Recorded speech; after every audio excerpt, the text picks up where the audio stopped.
ഒരുപാട് സന്തോഷം ഈ ഒരു സിനിമയുടെ ഭാഗമാവാൻ സാധിച്ചതിൽ. ഈ ഒരു സിനിമയുടെ മാത്രമല്ല, ലൂസിഫറിന്റെ ഭാഗമാവാൻ സാധിച്ചതിൽ ഇപ്പോഴും ആ സന്തോഷം അതുപോലെ തന്നെ ഉണ്ട്. അതുകൊണ്ടാണല്ലോ ഇതിലും വരാൻ പറ്റിയത്. ഒരു മലയാള സിനിമ പ്രവർത്തകൻ എന്നുള്ള നിലയ്ക്ക് എനിക്ക് ഭയങ്കര സന്തോഷവും അഭിമാനവും തരുന്ന ഒന്നാണ്. ഞങ്ങളിപ്പോ കഴിഞ്ഞ കുറച്ച് ദിവസങ്ങൾ ഇതിന്റെ പ്രൊമോഷന്റെ ഭാഗമായിട്ടും അതല്ലാതെ സോഷ്യൽ മീഡിയയിലും ഒക്കെ നമ്മൾ സംസാരിക്കുന്ന ആളുകൾ ഈ സിനിമയിൽ അർപ്പിക്കുന്ന ഒരു പ്രതീക്ഷയും ഈ പറഞ്ഞ പോലെ ഒരുപോലെ എല്ലാവരും കാത്തിരിക്കുന്ന ഒരു സിനിമ എന്ന് പറയുന്നത് അതങ്ങനെ വെറുതെ ഉണ്ടായതല്ല. ഈ സിനിമയുടെ വിഷ്വൽസും അതായത് ട്രെയിലറും ടീസറും ഒക്കെ വന്നതിന് ശേഷം ഈ സിനിമയിലുണ്ടായ ഒരു വിശ്വാസവും ഇതിനു മുമ്പത്തെ സിനിമ നേരത്തെ ഒരുക്കി വെച്ചിരുന്ന ആ ഒരു വിശ്വാസവും ഒക്കെയാണ്. അത് ഇങ്ങനൊരു സിനിമ വരുന്ന സമയത്ത് അത് തീർച്ചയായിട്ടും മലയാള സിനിമയ്ക്ക് അഭിമാനിക്കാവുന്ന ഒന്നായിരിക്കും എന്നുള്ളതിന്റെ ഒപ്പം തന്നെ ഇനി തുടർന്ന് നമുക്ക് മലയാള സിനിമയ്ക്ക് പുതിയ പുതിയ വാതായനങ്ങൾ തുറന്നിടുന്ന ഒരു സിനിമയായി മാറട്ടെ എന്ന് ഞാൻ ആഗ്രഹിക്കുന്നു. പിന്നെ ഈ സിനിമയില് ഞങ്ങൾ വർഷങ്ങളായിട്ട് ആദ്യമായിട്ടാണ് ഗോപാലൻ സാറിന്റെ പേര് തെറ്റി വിളിക്കുന്നത്. ഞാൻ തമാശകളല്ല, സത്യമായിട്ടും ഞങ്ങൾ എത്രയോ വർഷങ്ങളായിട്ട് പരിചയമുള്ള ആൾക്കാരാണ്. ഞങ്ങൾ കുറെ നാളുകളായിട്ട് നമ്മൾ സിനിമ ചെയ്യണം എന്ന് ആഗ്രഹിച്ചിരിക്കുന്നതാണ് ഒരുമിച്ച്. ഈ സിനിമയിലൂടെ അത് സംഭവിച്ചു. അതിൽ വലിയ സന്തോഷം. വളരെയധികം സിനിമയെ ഇഷ്ടപ്പെടുന്ന, സിനിമയെ ആഗ്രഹിച്ച് സിനിമയെ ആഗ്രഹിച്ചിട്ടല്ലേ നാട്ടിൽ നിന്ന് പോയത്. സിനിമ ആഗ്രഹിച്ച് നാട്ടിൽ നിന്ന് പോയ ആളാണ്. ഇപ്പൊ ഇങ്ങനെ ഒരു സിനിമ വന്നപ്പോ ആ സിനിമയിൽ ഏറ്റവും പ്രധാനപ്പെട്ട ഒരാളായിട്ട് അദ്ദേഹമുണ്ട്. വലിയ സന്തോഷം. ഞാനും ആന്റണി ചേട്ടനും ലൂസിഫറിന്റെ സമയം മുതൽ ഞങ്ങൾ ഇങ്ങനെ സമയം കിട്ടും ഇങ്ങനെ കുറെ സമയം സംസാരിച്ചിരിക്കും. എന്നെ കുറെ ഇൻസ്പയർ ചെയ്തിട്ടുള്ള ഒരാളാണ്. കുറെ കാര്യങ്ങളിൽ ഞാൻ ഇപ്പോഴും ആന്റണി ചേട്ടൻ പറഞ്ഞ പല കാര്യങ്ങളും ഞാൻ പലയിടത്തും കോട്ട് ചെയ്യാറ് വരെയുണ്ട്. ഇപ്പോ ഒരു ചേട്ടനെ പോലെ ഭയങ്കരമായിട്ടുള്ള ഒരു സ്നേഹം എനിക്ക് എപ്പോഴും കിട്ടുന്ന ഒരാളാണ്. ഒപ്പം ഈ സിനിമയ്ക്ക് വേണ്ടിയിട്ട് കല്ലുപോലെ നിന്ന ഒരു പ്രൊഡ്യൂസറാണ്. അത്ര എളുപ്പമല്ല. ഈ സിനിമ അത്യാവശ്യം വലിയ ബഡ്ജറ്റുള്ള സിനിമയാണ് എന്ന് എല്ലാവർക്കും അറിയാമല്ലോ. മാത്രമല്ല ഇത് ഒരുപാട് സ്ഥലങ്ങളിൽ ഷൂട്ട് ചെയ്യേണ്ട, പലപ്പോഴും പതറിപ്പോകാവുന്ന സാഹചര്യങ്ങൾ ഉണ്ടായിട്ടും അതിനൊന്നും പതറിപ്പോകാതെ കല്ലുപോലെ നിന്ന ആന്റണി ചേട്ടൻ. അപ്പോ വീണ്ടും ഒരു സിനിമ കൂടെ ഞങ്ങൾക്ക് ഒരുമിച്ച് ചെയ്യാൻ പറ്റി. പിന്നെ ഇന്ദിരേട്ടൻ, ഞങ്ങള് ഈ പറഞ്ഞ പോലെ 2-3 സിനിമകൾ ഒരുമിച്ച് ചെയ്തിട്ടുള്ളൂ എന്നുണ്ടെങ്കിലും എപ്പോ കണ്ടാലും ആ ഒരു സ്നേഹവും ഓമത്തും എനിക്ക് എപ്പോഴും കിട്ടിയിട്ടുള്ള ഒരാളാണ്. എനിക്ക് സംസാരിച്ചിരിക്കാൻ ഒരുപാട് ഇഷ്ടമുള്ള ആളാണ്. ഇപ്പൊ ഒരു അവസരം കിട്ടിയാലും ഞാൻ വിടാതെ പിടിക്കുന്ന ഒരാളാണ്. ഇന്ദിരേട്ടന്റെ കൂടെയും പിന്നെയും ഒരു സിനിമ ചെയ്യാൻ പറ്റി എന്നുള്ളത് വലിയ സന്തോഷം. മഞ്ജു ചേച്ചി, ഞാൻ കുറച്ച് നേരത്തെ വേറൊരു പ്രസ് മീറ്റ് ഉണ്ടായിരുന്നു. അതിനകത്ത് ഞാൻ പറഞ്ഞിരുന്നു എന്റെ സ്വന്തം ചേച്ചിയെ പോലെ ഞാൻ ഇഷ്ടപ്പെടുന്ന ഒരാളാണ്. ഈ സിനിമയിൽ ഞങ്ങൾ സഹോദരങ്ങളായിട്ട് തന്നെയാണ് ഉള്ളത്. കഴിഞ്ഞ ആ സിനിമയിലും ഉണ്ടായിരുന്നു. ഈ സിനിമയൊക്കെ തുടങ്ങുന്നതിന് മുമ്പും ഞങ്ങൾ തമ്മിൽ വളരെ അടുപ്പം ഉണ്ടായിരുന്നതാണ്. വീണ്ടും ഞങ്ങൾക്ക് ഈ സിനിമയിൽ ഒരുമിച്ച് സ്ക്രീൻ സ്പേസ് ഷെയർ ചെയ്യാൻ പറ്റി. വലിയ സന്തോഷം. പിന്നെ രാജുവേട്ടനെ പറ്റിയിട്ട് ഞാൻ പൊക്കി പറയുന്നതാണ് എന്ന് എല്ലാവരും പറയാൻ സാധ്യതയുണ്ട്. ഞാനിത് പലപ്പോഴും പറഞ്ഞിട്ടുള്ളതാണ്. പക്ഷെ എന്റെ കരിയറിലെ പല നിർണായക ഘട്ടങ്ങളിലും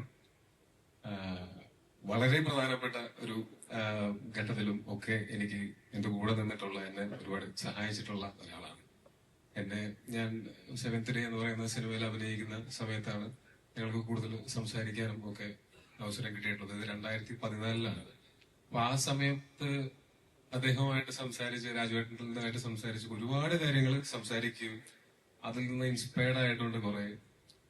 ഈ സിനിമ നമുക്ക് ലിമിറ്റില്ലാതെ സ്വപ്നം കാണാൻ പറ്റുന്ന ഒരു മേഖലയാണെന്നും സിനിമ എവിടെയെങ്കിലും ഒതുങ്ങി നിൽക്കേണ്ട ഒന്നല്ല, കുറച്ചും കൂടെ വലിയ രീതിയിൽ ചിന്തിക്കണമെന്നും ഒക്കെയുള്ള ആ ഒരു ചിന്ത എന്നിൽ ആദ്യമായിട്ട് ഉണ്ടാവുന്നത് രാജുവേട്ടനായിട്ടുള്ള സംഭാഷണങ്ങളിലൂടെയാണ്. അന്ന് 7th Day ഷൂട്ടിന്റെ സമയത്ത്. അതിനുശേഷം എന്നിട്ട് പോവുകയും ചെയ്തു. ആ സമയത്തും സിനിമയുടെ റിലീസിന്റെ അന്ന് ഞാൻ രാജുവേട്ടന് മെസ്സേജ് അയച്ചു, ചേട്ടാ ഒരുപാട് സന്തോഷം, സിനിമയുടെ ഭാഗമായതിൽ ഭയങ്കര നല്ല റെസ്പോൺസ് ആണ് സിനിമയ്ക്കും, എന്റെ പെർഫോമൻസ് നല്ലതാണെന്ന് പറയുന്നുണ്ട്, സന്തോഷം. അപ്പൊ പുള്ളി എന്റെ അടുത്ത് തിരിച്ചു പറഞ്ഞത്, നിനക്ക് ഇനി വരുന്നതൊക്കെ നായക വേഷങ്ങളായിരിക്കും, നന്നായിട്ട് ചെയ്യണം. ഞാൻ പറഞ്ഞു, ചേട്ടാ ഞാൻ ചെയ്തതൊരു സപ്പോർട്ടിങ് ക്യാരക്ടറാണ് ഈ സിനിമയിൽ, അപ്പൊ എനിക്ക് നല്ല സപ്പോർട്ടിങ് ക്യാരക്ടേഴ്സ് അല്ലേ ഇനി തുടർന്ന് വരിക. പുള്ളി നീ കണ്ടോ എന്ന് പറഞ്ഞിട്ട് അവിടെ നിന്ന് മുതൽ പിന്നീട് എനിക്ക് വന്നതിൽ ഒരു 90% എനിക്ക് വന്നിട്ടുള്ളത് ലീഡ് റോളുകളാണ്. അതെന്താണെന്ന് എനിക്ക് അന്ന് മനസ്സിലായിരുന്നു, പുള്ളിക്ക് അത് അന്നേ മനസ്സിലായിരുന്നു. അതിനുശേഷവും ഇപ്പോഴാണെങ്കിൽ പോലും എന്തെങ്കിലും ഒരു പ്രതിസന്ധിയോ അല്ലെങ്കിൽ എന്തെങ്കിലും ഒരു ഡൗട്ടോ വന്നാൽ ഞാൻ ആദ്യം വിളിച്ച് ഉപദേശം ചോദിക്കുന്ന ആളും രാജുവേട്ടനാണ്. അപ്പോൾ തീർച്ചയായിട്ടും ഈ സിനിമ ഇതുപോലൊരു സിനിമ ഇങ്ങനെ മൗണ്ട് ചെയ്ത് അത് മലയാളത്തിന്റെ അഭിമാനമായിട്ട് കൊണ്ടുവരാനായിട്ട് അതിന് ഒരുപാട് ആൾക്കാർക്ക് പറ്റുമെന്ന് എനിക്ക് തോന്നുന്നില്ല. അത് എനിക്ക് തോന്നുന്നു രാജുവേട്ടൻ ലൊക്കേഷനിൽ അത് എങ്ങനെയാണ് അത് ഹാൻഡിൽ ചെയ്തിട്ടുള്ളത്. ഇത്രയും വലിയ ക്രൂവും ഇത്രയും സെറ്റപ്പും ഒക്കെ ഉണ്ടായിട്ട് ഇതിനെ എങ്ങനെയാണ് സിംഗിൾ ഹാൻഡഡ്ലി അത് ക്യാരി ചെയ്ത് അത് അൾട്ടിമേറ്റ് കോൺഫിഡൻസ് ആണ്. അത് ഞാൻ എപ്പോഴും അസൂയയോടെ നോക്കി നിന്നിട്ടുള്ള ഒന്നാണ്. ഭയങ്കര അൾട്ടിമേറ്റ് കോൺഫിഡൻസ് ആണ്. അത് മാത്രം മതി സിനിമ ചെയ്യാൻ എന്ന് ലോകത്ത്. അപ്പോ വീണ്ടും ഈ സിനിമയിലും എന്നെ ഭാഗമാക്കിയതിൽ ഒരുപാട് നന്ദി. ഈ സിനിമയുടെ ചില സീനൊക്കെ ഷൂട്ട് ചെയ്ത് കഴിഞ്ഞിട്ട് പുള്ളി എന്റെ അടുത്ത് പറഞ്ഞിട്ട് പണ്ടത്തേനേക്കാൾ അഭിനയം മെച്ചപ്പെട്ടിട്ടുണ്ട്, നന്നായിട്ടുണ്ട് എന്ന് പറഞ്ഞു. അത് ഞാൻ വലിയൊരു അംഗീകാരമായിട്ട് എടുക്കുന്നു. Thank you. പിന്നെ ലാലേട്ടൻ തീർച്ചയായിട്ടും ഞാൻ ഇതിനു മുമ്പ് ഞങ്ങള് ഒരു കോമ്പിനേഷൻ സീൻ ഉണ്ടായിട്ടുള്ളത് 2014 കൂതറ എന്ന് പറയുന്ന സിനിമയിലാണ്. ഞങ്ങൾ ഒരു സീനിലെങ്കിലും കുറച്ച് സീനുകളുണ്ടായിരുന്നു അതിനകത്ത് ഒരുമിച്ച് അഭിനയിക്കാനായിട്ട്.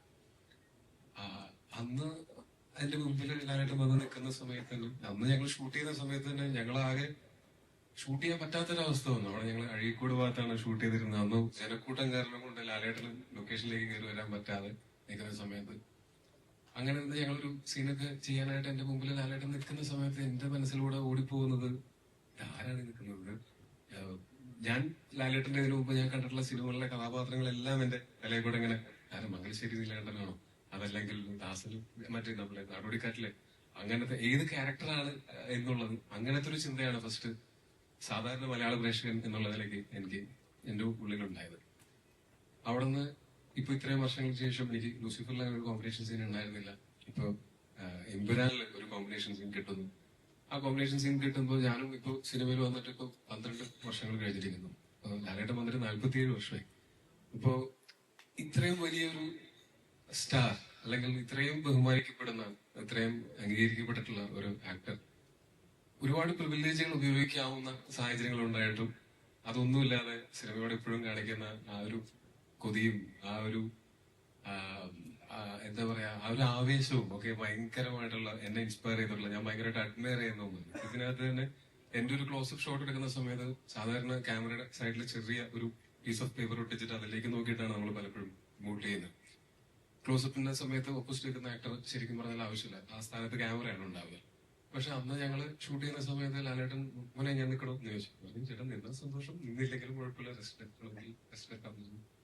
പുള്ളി ആ ലെൻസ് ഇവിടെ ആണെങ്കിൽ ലെൻസിന്റെ സൈഡിൽ തല കൊണ്ടുവന്ന് വെച്ച് ഞാൻ ഓപ്പോസിറ്റ് അഭിനയിക്കുന്ന സമയത്ത് എനിക്ക് ലാലേട്ടിന്റെ മുഖത്ത് നോക്കിയിട്ടാണ് അഭിനയിക്കുന്നത്. ഞാനൊരു ഡെക്കറേഷനത്തിൽ നോക്കിയിട്ടല്ല അഭിനയിക്കുന്നത്. അതിന്റെ ഗുണം ആ പെർഫോമൻസിലും ഉണ്ടായിട്ടുണ്ടാവും എന്ന് തന്നെയാണ് എനിക്ക് അതിന്റെ ഡബിങ്ങിന് വേണ്ടിയിട്ട് ഞാൻ ആ സീനൊക്കെ കണ്ടപ്പോൾ എനിക്ക് തോന്നിയത്.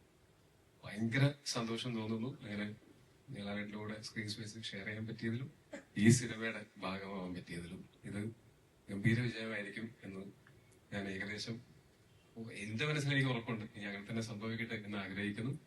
എല്ലാവരും കാത്തിരിക്കുന്ന പോലെ നാളെ രാവിലെ ഈ സിനിമ കാണാനായിട്ട് ഞാനും കാത്തിരിക്കുകയാണ്. Thank you so much.